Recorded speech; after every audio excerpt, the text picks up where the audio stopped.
Então seja bem-vindo à nossa 12ª aula e no encontro de hoje a gente vai falar sobre estruturas especiais em redes de Petri, parte 2. Então a gente vai ver mais algumas estruturas especiais em redes de Petri que são importantes e relevantes aí para o nosso curso. Então a primeira da aula de hoje, e que é a 5ª estrutura especial, contando as da aula anterior, são as redes de Petri de escolha livre e escolha livre estendida. Como é que são essas redes de Petri? Qual é a ideia? A ideia é que quando eu tenho uma transição que pertence a um conflito e essa transição está habilitada, todas as transições que fazem parte do mesmo conflito também estão habilitadas. Quando isso ocorre, a gente diz que essa rede de Petri é uma rede de Petri de escolha livre. Então vamos ver um exemplo. Uma rede de Petri de escolha livre. Então vou desenhar aqui uma rede de Petri formada por um único lugar, P1, mas eu tenho 3 transições de saída de P1.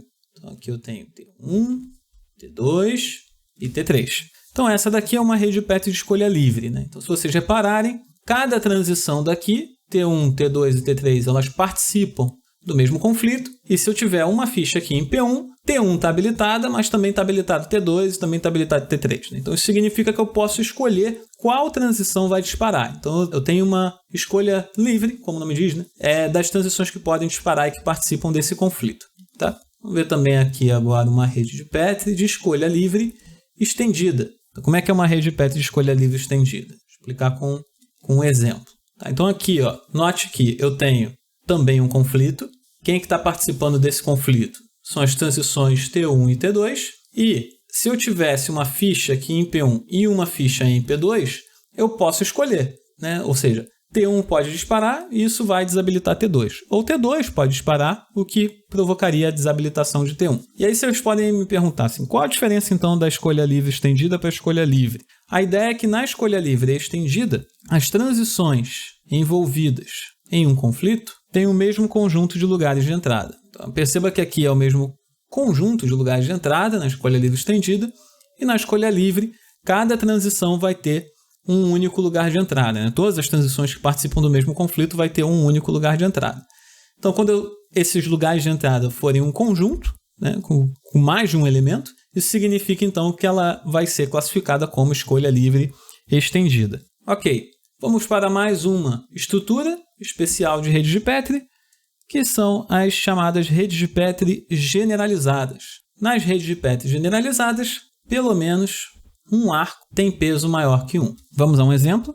Então, suponha que eu queira representar a formação da molécula de água. Então, eu vou representar nesse primeiro lugar os átomos de hidrogênio e no segundo os átomos de oxigênio.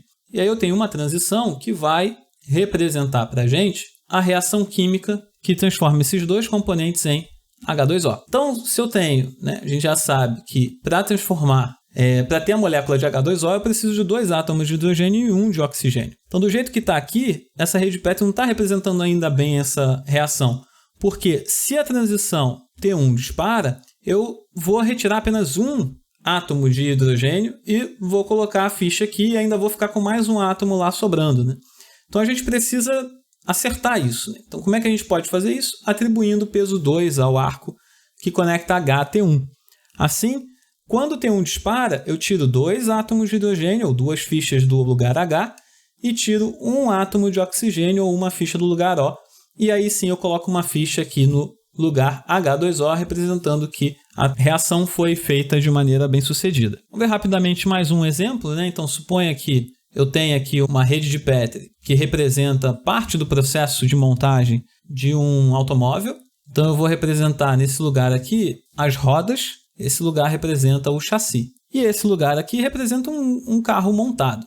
Como eu falei, é parte do processo. Então, por isso que a gente só está representando as rodas e o chassi e pressupondo que uma vez que eu consiga unir esses dois, eu tenho o carro montado. E todo carro ele precisa, né, de 4 rodas, tipicamente, e um chassi para ser montado. Então, da mesma maneira como a gente viu no exemplo anterior, se eu deixo a rede Petri desse jeito daqui, eu vou montar um carro com um chassi e uma roda. Então, não vai funcionar, esse meu carro está faltando peça. Como é que a gente pode resolver isso? Atribuindo peso 4 ao arco que conecta o lugar que representa as rodas, a transição T1. Assim, quando T1 dispara, eu obrigatoriamente retiro 4 fichas do lugar que representa as rodas, uma do chassi, e aí eu vou ter o meu carro montado completo. Tá ok? Então vamos ver mais uma estrutura especial. que são as chamadas redes de Petri com capacidade finita. Então, qual é a ideia? Vamos ver direto com um exemplo. Então, vou desenhar aqui uma rede de Petri simples. Essa aqui é a transição 1, essa é a transição 2. Esse aqui é o lugar P1, esse é o lugar P2. E a gente vai dizer que a capacidade do lugar P2 é igual a 2. Vamos supor também que eu tenha uma ficha aqui em P1 e duas fichas aqui em P2. Nessa situação, como a capacidade do lugar P2 é igual a 2, nessa rede Petri, a transição T1 não está habilitada.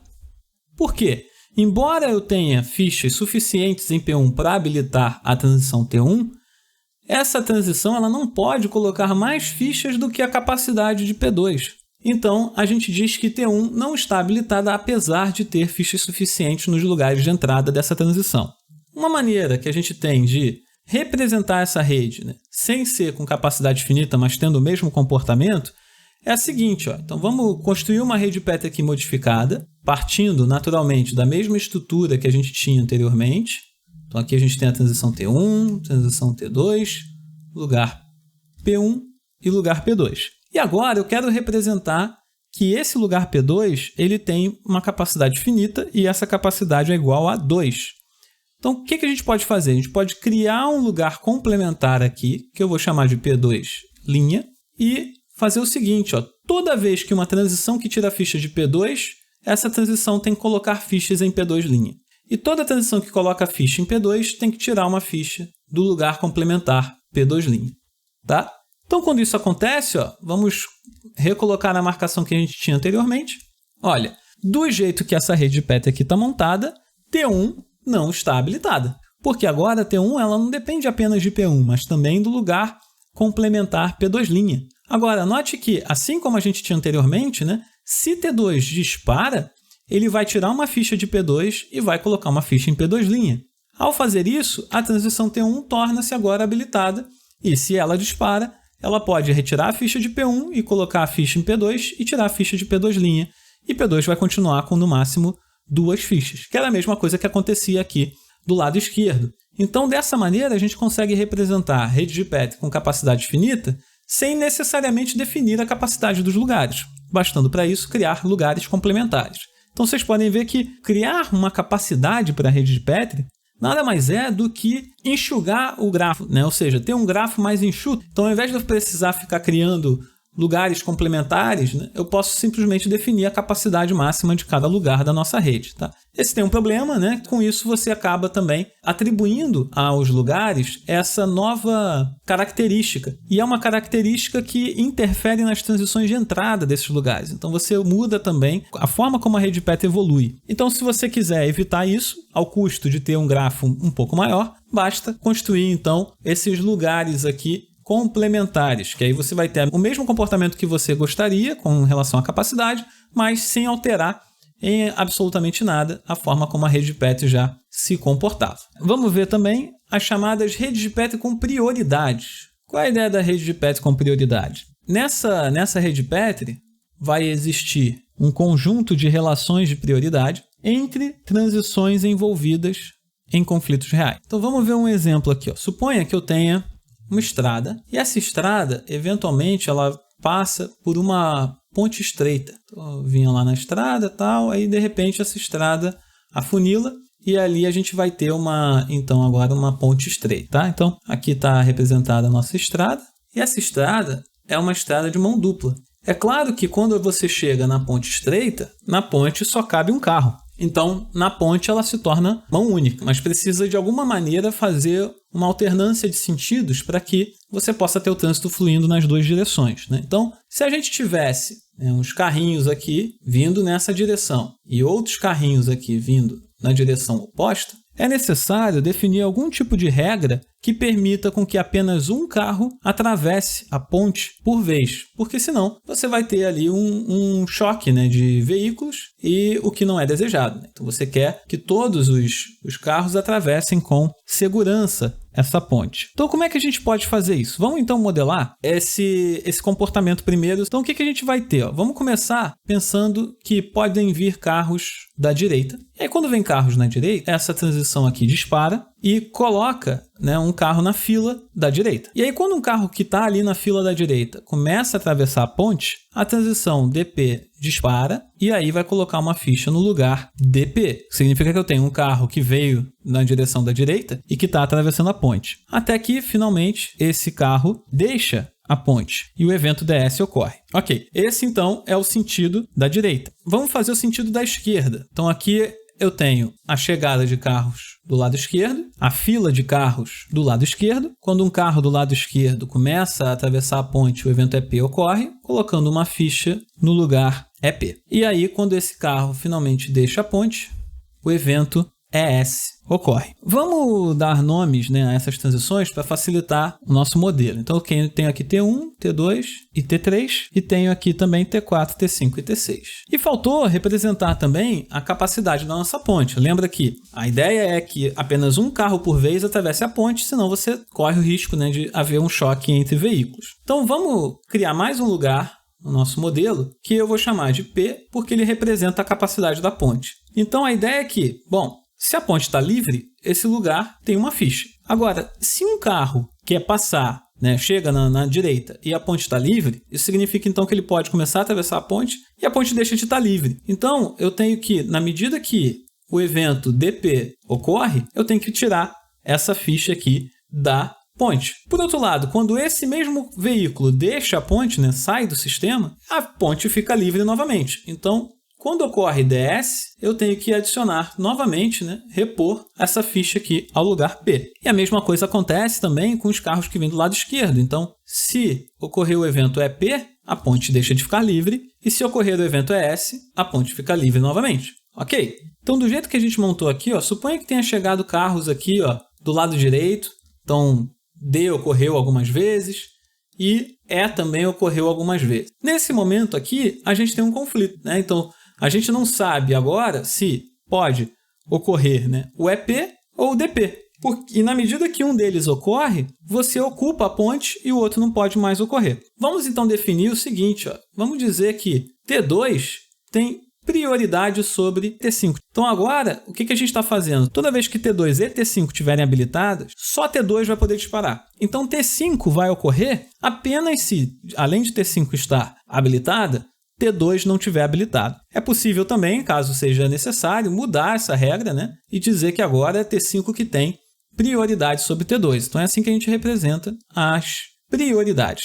Existe uma outra forma da gente representar as prioridades sem necessariamente usar essa regra de prioridade, né, que é alterando a rede de Petri e gerando a chamada rede de Petri estendida. Qual é a ideia da rede de Petri estendida? A gente vai adicionar um novo conjunto de arcos. Então, além dos arcos que a gente tinha definidos nas funções pré e post, a gente vai definir também uma função in, e essa função vai pegar o par pt e levar um número n, ou seja, ela vai criar um arco de p para t, ou seja, de lugares para transições, e vai atribuir a esse arco um peso, tá? E esse conjunto de arcos inibidores, eles são representados com um círculo no final do arco, diferente do arco ordinário, né? Então, esse aqui é um arco inibidor e esse daqui é um arco ordinário. E aí, qual é a ideia do arco inibidor? A ideia é o seguinte, ó, suponha que eu tenho um arco inibidor conectando um lugar PI a uma transição TJ. Ou seja, eu tenho que o IN de PI TJ é igual a 1. Então, se eu tenho esse arco aqui, a ideia é que, do jeito que está montada a rede Petri, TJ está habilitada. Se PI recebe uma ficha, TJ já não fica mais habilitado. E como eu disse para vocês, aqui a gente pode ter, né, a gente está levando em N, então eu posso ter pesos aqui além do peso 1. Então, suponha que agora aqui eu tenho peso, sei lá, 5. Isso significa que TJ passa a estar habilitada. E só não vai mais estar habilitada quando eu tiver 5 fichas aqui no PI. Então, a regra de habilitação para transições que têm arcos inibidores, né, que tem lugares de entrada conectados por arcos inibidores, é o seguinte, ó. Então, TJ vai estar habilitada se a quantidade de fichas em PI for menor do que o peso do arco inibidor que conecta PI a TJ. Tá certo? E um detalhe importante é que arcos inibidores não retiram fichas, tá? Então, se a transição TJ dispara, nada acontece com a marcação de PI, caso ele tenha apenas um arco inibidor aqui conectado. Tudo bem, então vamos ver como que eu posso modificar essa rede de Petri aqui da nossa ponte usando arcos inibidores de tal maneira que eu não precise, então, usar a relação de prioridade. Então vamos definir o seguinte, ó, sempre que eu tiver pelo menos um carro na esquerda, eu não posso deixar um carro da direita, ou seja, eu quero fazer com que T2 tenha prioridade sobre T5. Então como é que a gente pode fazer isso? Bom, a gente pode fazer o seguinte, ó, sempre que tiver um carro, pelo menos um carro aqui na esquerda, eu vou inibir a transição T5. Então sempre que tem carro em E, a transição T5 fica desabilitada. Ela só vai se tornar habilitada quando eu não tiver nenhuma ficha no E. Assim, eu consigo trazer para a rede de Petri, novamente, para a estrutura da rede de Petri, essa relação de prioridade sem precisar adicionar informações além do próprio grafo da rede de Petri. Lembrando que, para isso, eu preciso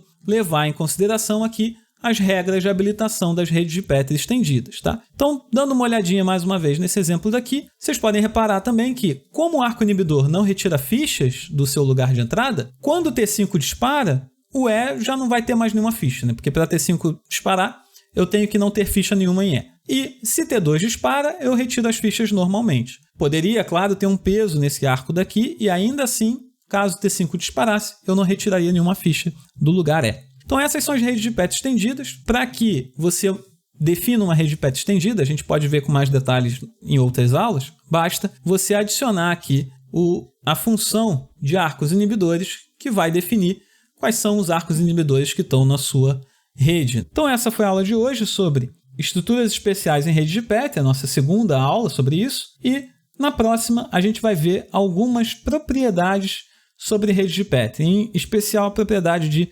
vivacidade. Então, até a próxima aula.